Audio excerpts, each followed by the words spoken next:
Yo, what's going on, guys? And today we'll be talking about the Atlanta Hawks draft. I don't know how many videos I'll make today. I'm kind of out of it today with everything that's been going on, legally speaking, and as well as just the draft last night. But let's talk about the Atlanta Hawks and their draft picks. So, what do I think of the pick of AJ Griffin? I enjoyed it. I thought Griffin was a good pick for them. At 16, he fell to them, and that worked out great. 6'6" with an almost 7-foot wingspan. The big question with him is the knees. Also, I give him a B on this draft class. Nothing special, nothing wild. AJ Griffin, the reason he fell is those knees, guys. Those knees are bad. He missed 2 years of his high school career and part of the preseason due to the knee issues. And he's a guy who can efficiently score 20 points per game while entirely just shooting three-pointers and pull-ups. And if you believe in him as that shooter and shot creator that he'll become, then definitely he was worthy of a lottery pick. But as a scorer, he does have the most upside outside of the top 4 picks in this draft, and he has great value as a shooter. But one of the things you got to understand is because of those injuries, he doesn't create enough separation due to his stiffness and athletic limitations that have hindered his game due to the fluidity and functionality that has now become kind of a downside because he's so bad on defense. So bad, even though he's 6'6" with a 7'11" wingspan. And I think they've drafted AJ Griffin to allow them to make Kevin Huerter expendable. And he's basically invisible, though, on defense. He doesn't really make an impact defending as a transition driver or passer. So there are moments where he's kind of a passenger for Duke. But this is a high-risk, high-reward pick that I like because it's an interesting pick because now the Hawks seem more intent on improving defense and landing quality forwards.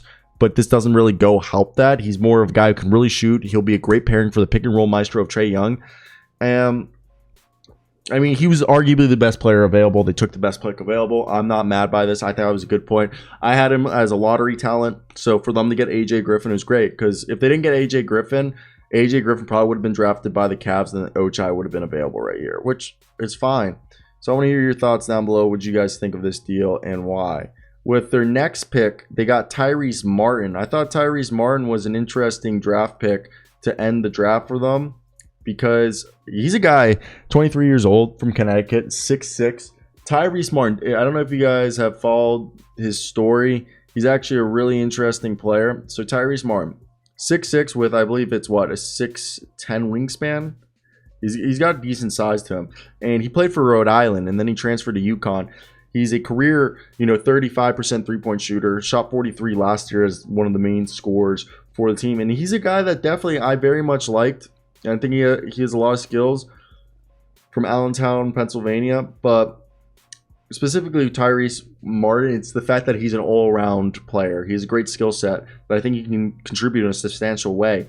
Okay, he's going to do whatever it needs to be done to succeed. He shoots 36% from 3 for his career, and I think he might be back of the rotation guy. Start off on a 2-way contract, could develop into a similar player as the Martin twins.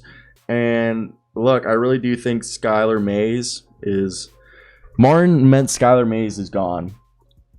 I like Skylar Mays, but Martin is the guy that they're going to replace as the 2-way shooting guard, small forward, because Tyrese Martin had a great combine, and